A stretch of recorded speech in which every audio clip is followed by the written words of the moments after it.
Hi, to clone apps on your Samsung Galaxy A35. As a first step, let me explain to you what does this mean.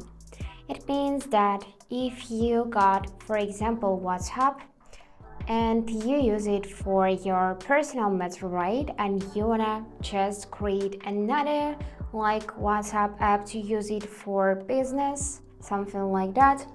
You can clone your main WhatsApp app and use separate contact lists and so on, so data in your main app won't interfere with the cloned one. This is pretty cool. You can do it with Facebook, Instagram, WhatsApp, and so on. And to do this, we will need to go in the phone settings. Here, scroll a bit to see advanced features, and then scroll till the end and check dual messenger. And after that, you would see list of the supported apps which can be cloned. So in my case, it is just Facebook, but before we clone it, we need to decide whether we want to use separate contacts list or not. I'm gonna enable to use separate contacts list, meaning that I can use my main Facebook with one contact list and clone Facebook with another, which is pretty cool. So let's clone this app.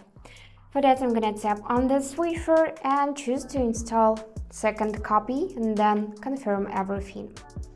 And now it is turning on dual messenger, so we are just waiting. And now second copy is installed, so let's check it.